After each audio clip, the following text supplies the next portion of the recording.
அச்சனை தட்டு வாங்கிட்டு வரீங்க, தேங்காய் உடைக்கிறது பாக்குறீங்க. அதெல்லாம் பார்க்காதீங்க, சாமியை பாருங்க. தேங்காய் மேல இருக்கிற அந்த நம்பிக்கையை சாமி மேல வைக்க மாட்டேங்கிறீங்க. தேங்காய் உடைக்கும் போது அது கோணலா உடைஞ்சிச்சுன்னா ஒரு மனவேதனையோட சாமியை பாக்குறீங்க. அந்த மாதிரி பார்க்காதீங்க. தேங்காய் வந்து 10 ரூபாய் கடையில் கொடுத்தா 10 ரூபா கொடுத்தா கொடுத்துட்டு போறோம். அதுக்கு போய் அந்த தேங்காய் எல்லாம் பாத்துக்கிறீங்க. தேங்காயோட விஷயம் என்ன தெரியுங்களா? அதையும் சொல்லிடுறேன். ஒரு அச்சனை தட்டுல தேங்காய் இருக்கும், வாழைப்பழம் இருக்கும், வெத்தலைப்பாக்கு இருக்கும், கற்பூரம் இருக்கும், கொஞ்சம் பூ இருக்கும், ஊதுவத்தி இருக்கும் இல்லையா? 5 ஐட்டம் இருக்கும். அதுல 5 பொருள் இருக்கும். நீங்க என்ன பண்றீங்க? தேங்காய் வாங்கும்போது தேங்காய் சொல்லுமா, மாப்பிள்ள நான் 30 ரூபா, சரிங்களா, நான் தான் ஒஸ்தி அப்படின்ட்டு தேங்காய் சொல்லுமாமா. இந்த வாழைப்பழம் என்ன பண்ணுமாமா, அது கம்மன் கேட்டு வந்துடும். வந்த உடனே இந்த தேங்காயை இந்த இடத்துல உடைச்சிடுவாங்க.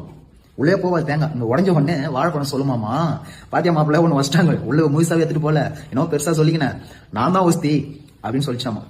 அது உள்ள எடுத்து போயிட்டு பூஜை பண்ண உடனே வெளியே வந்து கொடுத்துருவாங்க அந்த பழத்தை. யாரா ஒரு குழந்தை உச்சி சாப்பிட்டோம் ஆச்சுங்களா? அப்போ வெத்தலை பார்க்க சொல்லிச்சாமா, வாழைப்பழமே என்ன சொன்னேன், நான் முழுசா இருப்பேன்ட்டு, உன்னை பாத்தியா இரணையனோட உடலை கிழிச்ச மாதிரி, நரசிம்ம பெருமாள் கிழிச்ச மாதிரி உனக்கு கீழ்ச்சிட்டாங்க பாத்தியா அப்படின்னு வெத்தலை பார்க்க சொல்லுமாமா. வெத்தலை பாக்கு கொஞ்ச நேரம் கழிச்சு ஒரு பாட்டி வந்துச்சுன்னா அந்த பாட்டியை வாங்கி அந்த வெத்தலை பாக்க அங்கேயே போட்டு மென்னுடுமாமா. போச்சுங்களா?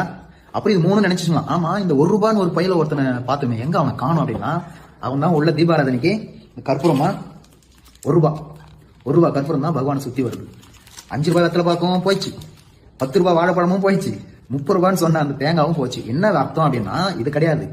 தேங்காய் உடையுது பாத்தீங்களா, நம்மளோட ஆணவம் அங்கேயே உடைஞ்சிடணும், விட்டுணும். தேங்காய் எப்படி பல்லுன்னு உடையதோ அது போல நம்ம ஆணவத்தையும் விட்டுணும். 2வது, இந்த வாழைப்பழம் தோல் உரிச்ச மாதிரி உங்க கர்ம வினைகள் உறிஞ்சிடும். 3வது, இந்த வெத்தலை பாக்கு மாயமா வயிற்றுக்குள்ள போச்சு பாத்தியா, மென்னு மீங்கிட்டாங்க இல்லையா, அது போல இந்த மாயையும் விலகிடணும். இது 3 விட்டுட்டு நீங்க வந்தீங்கன்னா தான் இறைவனோட அருள் கிடைக்கும்.